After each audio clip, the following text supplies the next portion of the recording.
वो ये नहीं देखते हैं कि सामने वाला छोटा है कि बड़ा है, गरीब है कि अमीर है, कुरूप है कि स्वरूप है, मनुष्य है कि पशु है। उनकी दृष्टि में सिर्फ नजर आते हैं जीव, यानी जिसकी दृष्टि में एकमात्र वह जीव एक जैसा नजर आने लगे तो समझना उसकी यात्रा जो है अवान्तर सत्ता से महासत्ता की ओर चल रही है। यानी अपने को छोड़ करके सबको समाहित करने की जो भावना आती है, उसी भावना के बलबूते पर व्यक्ति महासत्ता रूप, सर्वव्यापी रूप हो सकता है। यानी जब तक संकीर्णता सत्ता की विवेचना नहीं होगी तब तक हमारी उस महासत्ता की गवेषणा यानी खोज भी नहीं हो सकती। समझ में आया अर्थ क्या होता है महासत्ता, माँ की गवेषणा। आचार्य भगवान ने उस महासत्ता के लिए माँ की उपमा दी है। माँ जो होती है यानी वो धरती माँ, वो सबके लिए स्थान देने वाली होती है। वो भेदभाव से परे होती है, चाहे छोटा हो चाहे बड़ा हो। उसके भीतर गंदगी भी विसर्जित कर दी जाए तो वो उसे भी स्वीकार कर लेती है। उसके भीतर जो भी दिया जाए उसको वह स्वीकार करने वाली होती है। ऐसी वो माँ होती है। अर्थ यह हुआ लघुता का त्यजन ही गुरुता का यजन है, शुभ का सृजन है। यानी शुभ का सृजन का अर्थ शुभ की रचना, शुभ का उत्पन्न होना। वो कब हो सकता है? एक विशेषता इस मूक माटी ग्रंथ को जो पढ़ रहे हैं, जो सुन रहे हैं, आद्योपांत यदि आप देखोगे आचार्य भगवान की एक विशेष क्वालिटी, जब भी आचार्य भगवान किन्हीं पंक्तियों को लिखते हैं तो आचार्य भगवान कार्य कारण दोनों की विवक्षा बना करके चलते हैं। उस महासत्ता की प्राप्ति तब होगी, इस भगवत पद की प्राप्ति तब होगी। ये तो हुआ फल, ये तो हुआ कार्य, उसके पीछे रास्ता क्या है, कारण क्या है?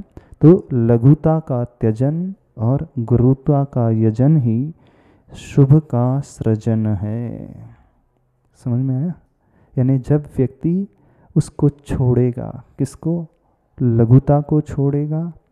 यानी लघुता से मतलब अपने आप को छोटे मानने की प्रवृत्ति नहीं, संकीर्ण दृष्टिकोण को छोड़ेगा। जब तक इसे नहीं छोड़ेगा तो लघुता का त्यजन ही गुरुता का यजन ही शुभ का सृजन है। जब व्यक्ति संकीर्ण दृष्टिकोण को छोड़ेगा तब कहीं जाकर के वो सबको, गुरुता का अर्थ सारे लोगों को अपना पाएगा। और जब इस सारे दुनिया को अपना पाएगा, जीव मात्र को अपना पाएगा, तब कहीं जाकर के शुभ का सृजन कर पाएगा, शुभ को वह उत्पन्न कर पाएगा, उसको जन्म दे पाएगा। जो व्यक्ति ध्यान से पढ़ेगा एक एक पंक्तियों को आचार्य भगवान के, बहुत गहरे रहस्य, बहुत गहरे भाव छुपे हैं। यानी आपको फल भी ज्ञात हो जाएगा और आपको उस फल को प्राप्त करने का तरीका क्या है वह भी ज्ञान हो जाएगा। दोनों ही चीज़ों का वर्णन आचार्य भगवान शुरू से लेकर अंत तक प्रायः हर कविताओं में ऐसी ही तरीके को अपना करके चल रहे हैं। यानी हमारे पास समाधान भी है और समाधान को प्राप्त करने का तरीका भी आचार्य भगवान दी करके चल रहे हैं। अपार सागर का पार पा जाती है नाव, हो उसमें छेद का अभाव भर। सागर भले ही अपार हो, बहुत लंबा चौड़ा हो, जिसका ना ही और छोर हमें नजर आता हो, क्योंकि सागर होता ही ऐसा है। वो अपार जैसा सागर है ना, जिसका हमें कोई छोर नज़र नहीं आए, जिसकी सीमा नज़र नहीं आए, वो इतने बड़ा सा बड़ा सागर कहे अथवा महासागर भी कहें, वह महासागर भी कैसे पार हो जाता है? एक छोटी सी नाव भी पार कर लेती है। कैसे? यदि उसमें छेद का अभाव हो तो। यानी निश्चिद्र जब नाव होती है, बड़े बड़े सागर को भी वह पार कर जाती है। सागर बहुत लंबा चौड़ा, सागर बहुत गहरा भी होता है। समझ रहे हो कि नहीं? न तो वो उसकी लंबाई से डरती है नाव, न ही इसकी गहराई से डरती है, बस होना चाहिए निश्चिद्र नाव। ऐसे ही हमारे साथ जीवन में भी है, व्यक्ति की साधना के साथ भी है। यह सागर जिसे हम समझें संसार सागर, यह सागर भी बहुत लंबा है। बाहर के सागर तो फिर भी छोर को लेकर के हैं, लेकिन संसार सागर बहुत बड़ा है। और उस सागर को यदि पार करना है तो हमें भी एक निश्चिद्र नाव की आवश्यकता होगी। और उसी का वर्णन आचार्य भगवान आगे प्रश्न नंबर 52 में कर रहे हैं। कैसे वह पार होगी, कौन से तरीके को हमें अपनाना है। तो अपने अपने जो छेद हैं, हम उन छेदों को सर्वप्रथम बंद करने की कोशिश करें, क्योंकि हर एक की नाव यहाँ पर छिद्र सहित है। किसी की भी नाव निश्चिद्र नजर नहीं आती है। किसी के छिद्र बड़े हैं, किसी के छिद्र छोटे हैं, पर छिद्र यदि छोटा भी हो, कहीं ना कहीं जाकर के वो नाव को डुबो अवश्य देता है। कमी यदि छोटी भी है हमारे भीतर, तो मान करके चलना, वो छोटी सी भी कमी एक दिन हमें भी ले डूब सकती है। रावण की बहुत बड़ी कमी नहीं थी, बहुत बड़ा विद्वान था, बहुत बड़ा ज्ञानी था, सिर्फ एक ही कमी थी, बहुत बड़ा नीतिज्ञ था, उसका नियम भी था, पर स्त्री लंपट नहीं था। वो एक भावना बताता, जब तक स्त्री चाहेगी नहीं तब तक मैं स्वीकार नहीं करूँगा। समझ रहे हो, इतना बड़ा नीतिज्ञ होकर के भी सिर्फ एक कमी के कारण आज भी दुनिया को की आंखों से वह उतरा हुआ है। भावी काल में भले ही उत्थान हो जाएगा उस जीव का, लेकिन आज भी व्यक्ति उसे पसंद नहीं करते हैं। तो जब हम सागर की, संसार सागर की पार की बात कर रहे हैं, तो हमारी नाव कैसी होना चाहिए? निश्चिद्र होना चाहिए। लेकिन लोगों की नाव निश्चिद्र नहीं, छिद्र सहित, और ऐसे छोटे छोटे नहीं, बड़े बड़े छेद हैं। जब छोटे छेद वाली नाव भी डूब जाती है, तो बड़े छेद वाली नाव कहाँ पार हो पाएगी? हो पाएगी? कितने बड़े बड़े छेद हैं, बड़े बड़े भी हैं और गिनती भी नहीं है। यहाँ तक कि नाव में छेद न हो, दरार भी हो, तो भी वह पानी रिस रिस कर अंतर आ जाता है, और वह दरार भी पानी में नाव को डुबो देती है। तो जब हमें अनंत संसार सागर को पार करने की बात कर रहे हैं, तो हम अपनी नाव को किस प्रकार बनाएं, पहले वो सोचें, क्योंकि नाव ही एक माध्यम है उस पार तक ले जाने वाला। चलो, फिर भी कभी कभी वह नाव घबराती है, और वह घबराहट न ही जल से है, न ही जल के गहराव से, परंतु जल की तरल सत्ता के विभाव से है। जो जल की गहराई को छोड़कर जल की लहराई में आकर तैरता हुआ सा अधडूबा हिम का खंड है, मान का मापदंड। वह सरलता का अवरोधक है, गरलता का उद्बोधक है, इतना ही नहीं तरलता का अतिशोषक है, और सघनता का परिपोषक। नहीं तैरना जानता है और नहीं तैरना चाहता है। खेद की बात है कि तरण और तारक को डुबोना चाहता है, वह जल पर रहना चाहता है। समझ रहे हो? कई बार ऐसा होता है कि व्यक्ति की गाड़ी अच्छी भी होती है, व्यक्ति की नाव अच्छी भी होती है, उसमें कोई छिद्र नहीं होते हैं, लेकिन वो पार नहीं हो पाता है, गाड़ी का एक्सीडेंट हो जाता है। यानी जिंदगी में हमारा एक्सीडेंट कब कब कैसे कैसे होता है, तो हमें दो चीज़ों की आवश्यकता होती है ज्ञान करने के लिए।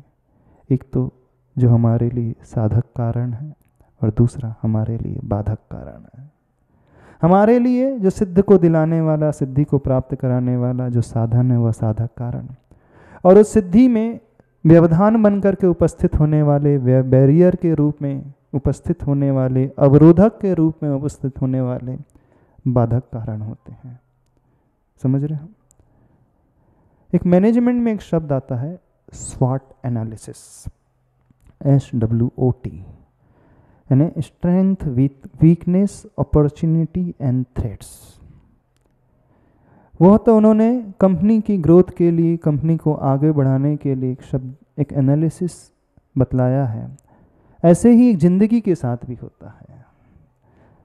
जैसे किसी कंपनी को बहुत ऊंचाई में ले जाना होता है, तो मैनेजमेंट वाले बोलते हैं उस कंपनी के बारे में SWOT एनालिसिस करना चाहिए। ऐसे ही जब हम जिंदगी के चरम उत्कर्ष की बात करते हैं, तो हमें जिंदगी का भी SWOT एनालिसिस करना चाहिए।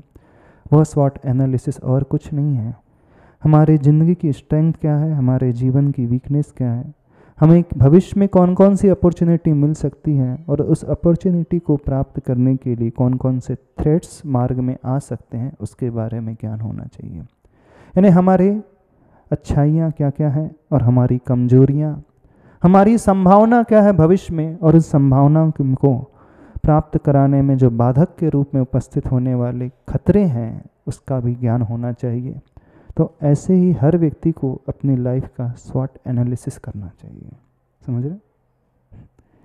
तो ऐसे यहाँ पर आचार्य भगवान कह रहे हैं, वो नाव कई बार होता है कि छिद्र रहित होती है, फिर भी घबरा जाती है। क्यों घबरा जाती है? एक बैरियर उसे मिल जाता है, गति अवरोधक मिल जाता है, जो खतरा उसके जीवन में आ जाता है। तो हम उन खतरों से भी सावधान रहना सीखें जो हमें डुबोने वाले होते हैं। जिंदगी के खतरे कौन से होते हैं बता रहे हैं आचार्य भगवान स्वयं बता रहे हैं। कभी कभी वह नाव घबराती है और वह घबराहट न ही जल से है, न ही जल के गहराव से, नहीं संसार से है, नहीं संसार में रहने वाली कठिनाइयों से है, फिर किससे है? परंतु जल की तरल सत्ता के विभाव से है। यानी जो उसका स्वभाव नहीं है, जो विपरीतपना जल में उभर करके आ जाता है, घबराहट उससे है। व्यक्ति को परेशानी किससे होती है? स्वभाव से नहीं होती है, जो वैभाविक परिणति होती है उससे होती है। हमारा स्वभाव क्या है? आत्मा का स्वभाव क्या है? ज्ञान और दर्शन, जानना और देखना, वो करुणामय स्वभाव। जब इनको छोड़ करके वो वैभाविक रूप में ढल जाता है, परेशानी वहाँ से आना प्रारंभ हो जाती है। यानी जब व्यक्ति ज्ञान को और दर्शन को छोड़ करके कषाय से भरना प्रारंभ हो जाता है, तो समझना वह स्वभाव को छोड़ करके विभाव से प्रभावित हो गया।